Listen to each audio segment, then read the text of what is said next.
And we are back. It's 4:34. This is America's Heroes Group on a beautiful November 17th here in Chicago, Saturday. And of course, we will continue with our panelists and also welcome our guest.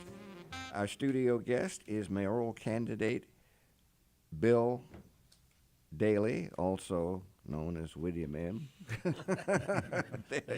Better known as Bill, I think. He's a lawyer and former banker. He served as White House Chief of Staff to President Barack Obama from January 2011 to January of 2012. He also served as U.S. Secretary of Commerce from 1997 to 2000 under President Clinton. So we are pleased to have him here. How are you, sir? I'm doing well, thanks, Cliff. Good, It's an good. honor to be here here with the panelists and having listened to them over the last number of minutes and know what you do every Saturday to help veterans. It's an honor to be here. That's right. Well, we are pleased, and you are helping us do some things too relative to the veterans. We'll talk about that in a moment. Good. But he just heard that Glenda said something about what she had heard that you did something. Yeah, that as was Chief of outside of the Staff to studio. Yeah. as Chief of Staff to President Obama, and he was a president who really respected the military. Yes.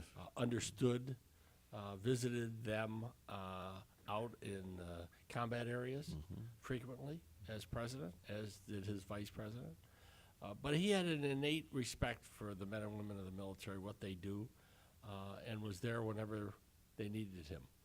I had the honor as Chief of Staff to go to Walter Reed one day with my wife over the 4th of July weekend in 2011.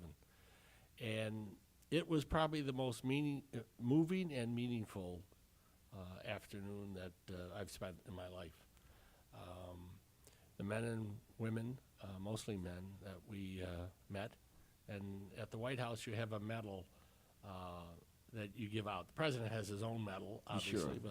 but as Chief of Staff, I had the honor of giving each of the people a medal of the White House and from the staff of the White House. And to hear their stories, but to hear the dedication to the country, their desire to be with their fellow soldiers, and their positive attitude about dealing with their situations, which were beyond anything I'd ever seen. And my wife and I left not only drained emotionally, but uplifted by the optimism of the young men, mostly young men, and their families for what they were doing and what they wanted to continue to do for the country. So it was an incredible. I remember going back to the staff at the next meeting of the White House staff and just saying, every one of you men and women should go out there and meet these people who are defending us, and then staying with them after, as you all talk about the issues of veterans after they've gotten out and the troubles that many of them have. They cannot be our forgotten heroes. They have to be the heroes that we continue to deal with, or else we are less people for that. That's exactly right, and that's what we have been talking about, as you know, that our commander-in-chief, some has just talked about his conduct, Bill, as being disgraceful. Well, I'd say it's disgraceful. It talks of his character, or lack thereof. Sure. Where I watched President Obama, but the truth is, he was respectful of everyone.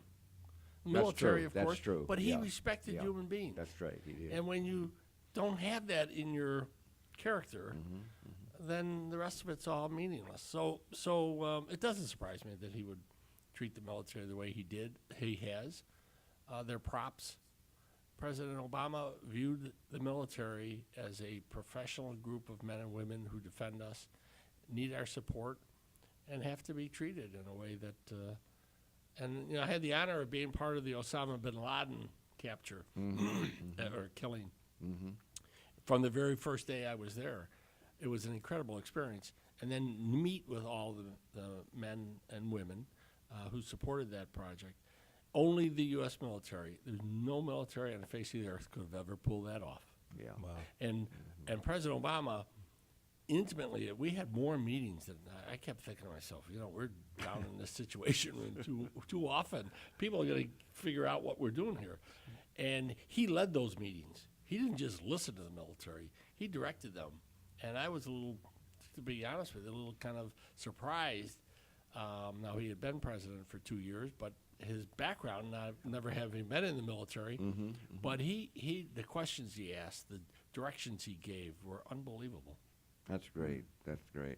I tell you, hopefully things will change to some degree, but I think, Bill, and we've been talking about this, for him not, for Trump not to attend the 100th anniversary of the end of World War One, you know, and President Macron even criticized him, which normally that would not happen, the French president. But that's unbelievable.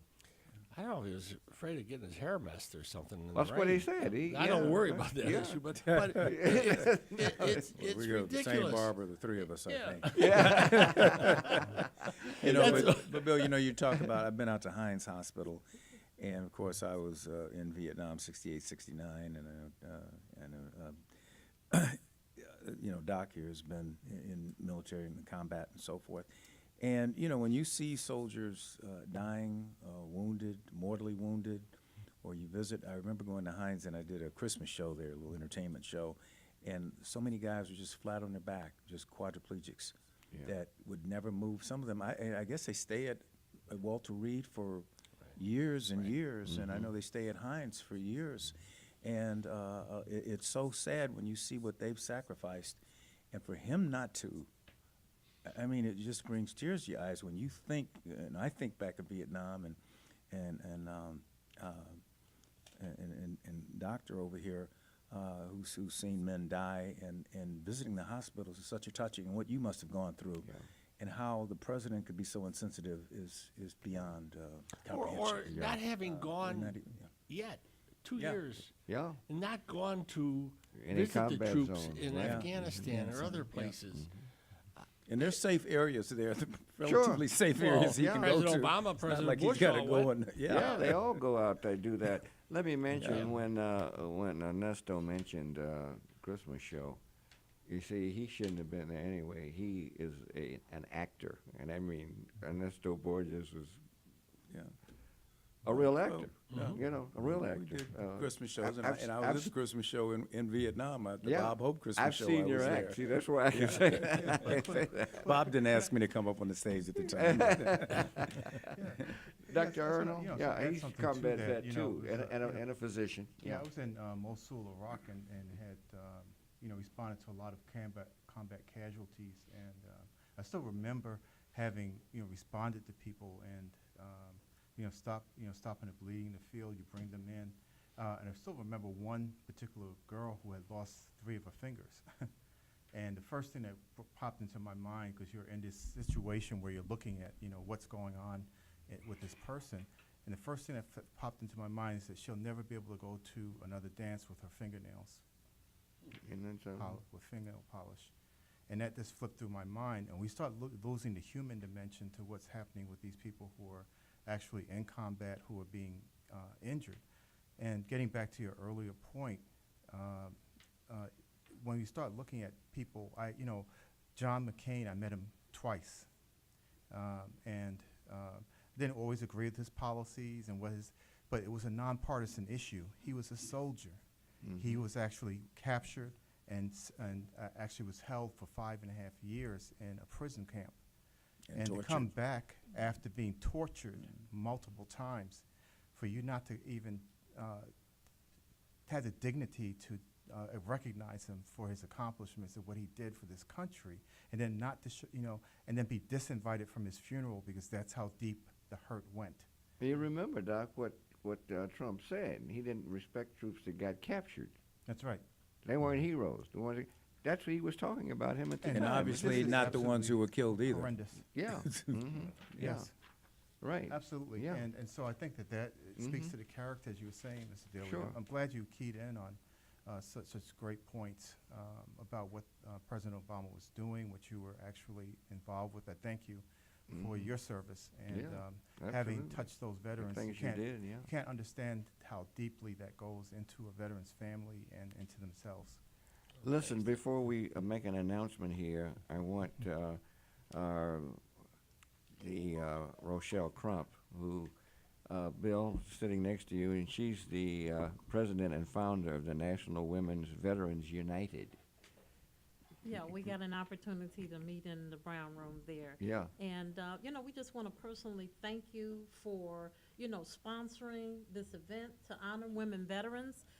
Because a lot of times, as you know, and you mentioned it very gently, that it was mostly men, that you saw at the Walter Reed Hospital.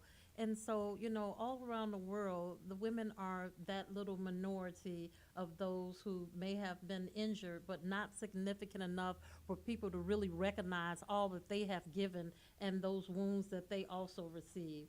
I know I had mentioned it once before that, when I was still in service, I went to Presidio Hospital. I didn't know then it was a VA hospital, but I had to go over there to get some treatment.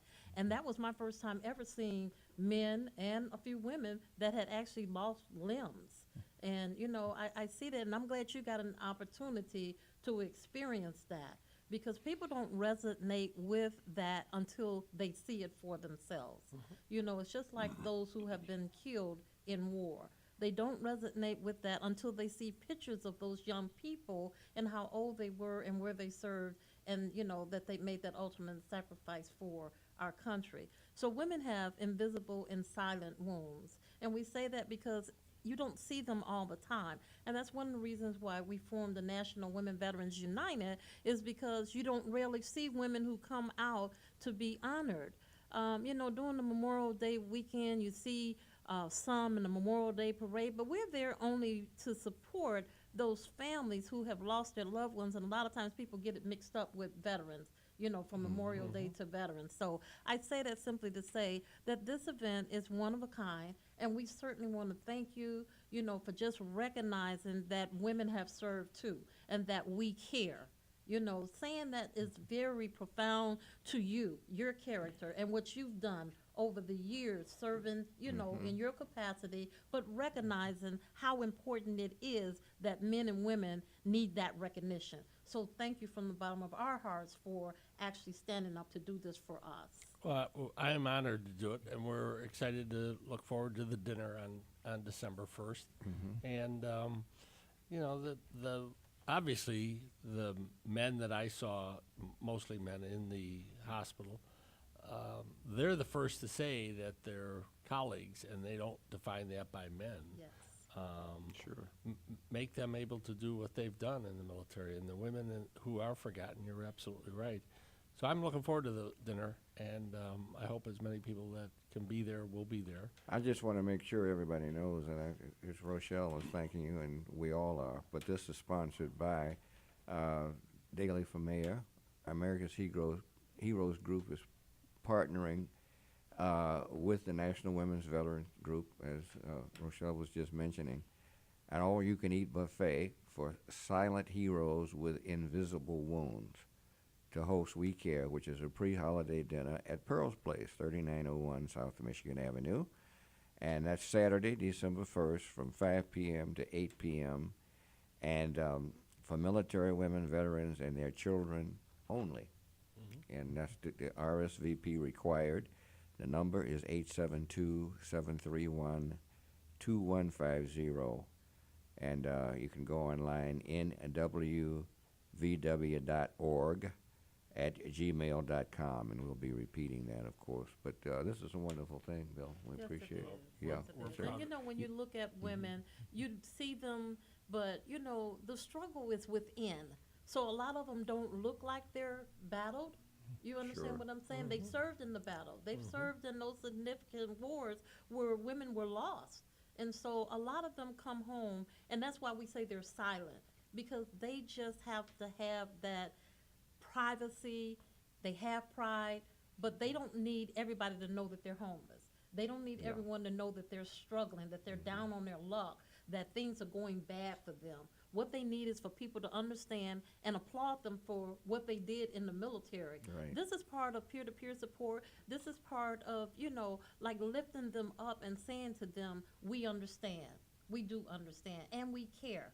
So, what you're doing is phenomenal for us to basically let them know across this city that, you do understand, and that, The military sexual trauma piece is another whole category of injuries that, you know, they don't want everybody to know that, but they do want them to know that it exists. And they want them to know that something still needs to be done about it. Because even though they're doing some things about it, they're not doing everything that they need to do across the nation to make sure that those perpetrators are held accountable even when they come home. Because a lot of times they get off with any penalty at all. Or they come home and they go back to their normal procedures, and no one knows that they hurt people while they're in the military. They should come home as sex offenders across the nation like those do who live in the country or live in the city in which they reside. And so, you know, there's still a lot of things going on, still a lot of things to do. On Veterans Day, we heard a lady say that, you know, I'm proud of the 5 years that I put in the military. She said, what hurts me most is that the person who raped me is getting that same recognition today. And when you think about that, you just, you know, it makes you look at things that, oh my God, you know, she's absolutely right. We need to do more. And I think I failed her by not saying that. I should have said to her, yes, these are some laws that we need to continue to work on. And so I say that now. These are the laws that we need to continue to work on with our legislators. Yeah, So you're right. again, we want to thank you. Yes, we certainly do, Bill. And one thing that we had a discussion, our regular panelists here, and then of course we have a guest, as we are with you. But we had a discussion some time ago about whether women should be in combat, and I'm one of the most vociferous in favor of women in combat. They will kick your ass. And Not just in combat. and that's right, exactly. And that's what I was saying. At the time, oh my goodness, and as I say, look at any species and mess with the child. Right. You got a major problem. And I was mentioning, I'm trying to find that, if you want a career in the military, the best thing that can happen to you is to get a congressional appointment to one of the military academies, West Point being the most popular. The last person who graduated a few months ago from the military academy, which you got about 4,200 people, everybody wants to be the cadet captain. The last person that was there was the cadet captain was a black woman. And what she had to put up with, her last name was the same name as a friend of mine that I was in the service with that we call AAA, Albert A. Askew. Her last name was Askew, and I thought, he was a super soldier, and I won't go into all of that, but it wouldn't surprise me if they were related. Sure. Yeah. But it's a great thing, and we just, again, appreciate what you're doing in sponsoring this for the women. Yeah. it's Look, just- I think, Cliff, if I may, Oh, sure. obviously, if I'm so honored to be mayor, the Director of Veterans Affairs office has been open and vacant for too long. We've got to get someone in there, and as mayor, I will promise that this person will be aggressive and on behalf of veterans, and I will listen to that person. You can't leave these things open. Are you saying that's open right now? Yeah.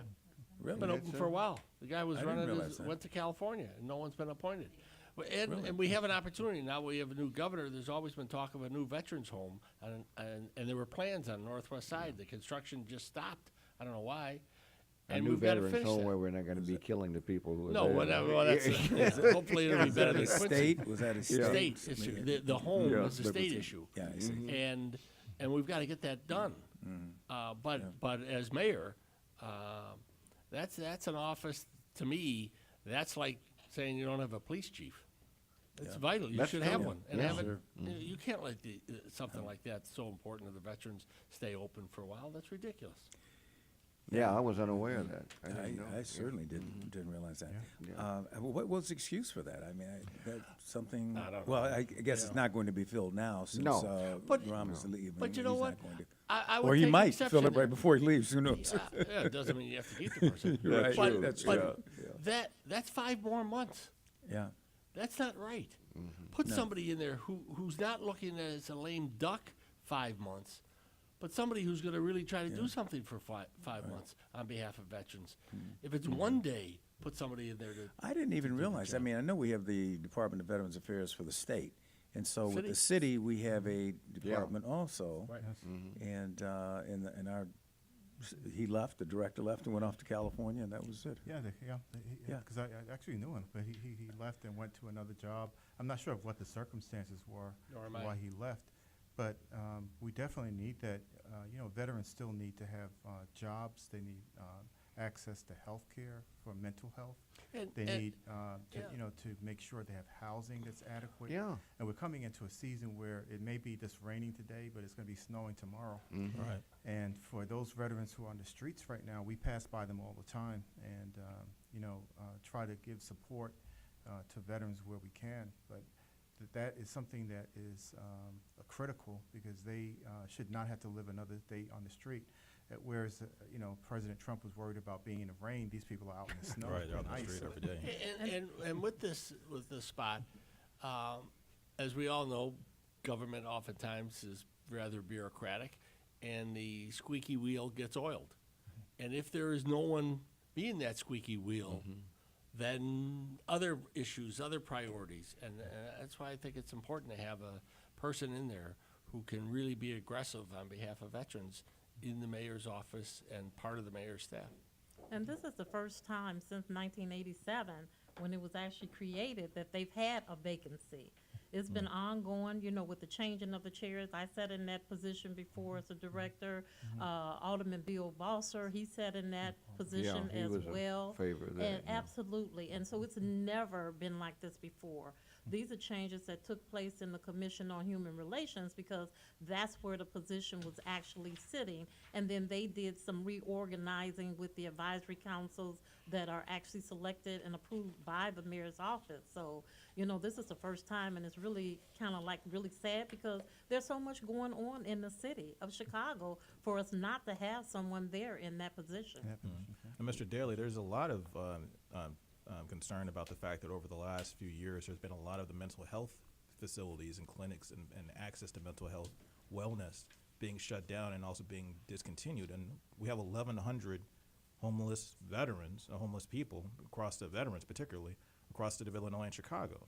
And there's hand in hand, it seems to be a correlation, as a lot of studies show that there is a correlation between mental health and homelessness. So what can we do as a city and as in leadership to try to bring some of those resources back, particularly when it comes to mental health? Well, we've got, the centers that were closed have got to be, if not reopened where they were. We've got to double down on this issue of mental health, especially with the homeless and veterans who are still suffering. There's no way we could have the city we want if we don't find the resources. And I know resources are tough to find, but we've got to prioritize some things. And I really do appreciate Cliff and his radio show and America's Heroes Group for what you do every Saturday on the issues and on the reality of the life for veterans in the nation. So I thank you. Yeah, we certainly thank the fact that you have reacted so well to this. He's sponsoring a holiday dinner on December 1st for homeless and at-risk veteran women and their children. And again, that's going to be at Pearl's Place, 3901 South Michigan Avenue, from 5 to 8 p.m. And RSVP is required. I want to repeat that. Call 872-731-2150. That's 872-731-2150. You can go online, nwvu.org at gmail.com. That's N as in November, W, V as in Victor, U as in uniform, .org at gmail.com. And as I said, that is just going to be a great thing, and we are so pleased that Bill Daley is sponsoring this, and all-you-can-eat buffet. I'm going to be there early. And you'll be there late. And late. Any questions or concerns regarding affordable housing, social services, and wellness care, please feel free to call America's Heroes Group at 312-803-2618. We're located at 155 North Wacker Drive, Suite 4250. And you can read today's article in the Chicago Crusaders on veterans, armed forces, and their family members, and our weekly column called Voices. You also can subscribe at www.chicagocrusaders.com or call Crusaders at 773-752-2500. Sean, social media. And make sure you're also check us out at americashg.org. That's americashg.org when you can hear this story and also many others we've done in the past. And also make sure you like us on Facebook, Twitter, Instagram, and on YouTube. Make sure you check out our previous shows and listen to our shows and leave comments so we can respond to your issues and also get back to you with some of the updates on some shows in the future. Thank you, everybody, and thanks to our technical producer, Jared Matthews. Thank you, Jared. All right, everybody. Thanks to all of you. Have a great rest of the weekend. And Thanksgiving. Happy Thanksgiving. Happy Thanksgiving. That's right. All you turkeys. You always say happy turkey, but the turkey's never happy.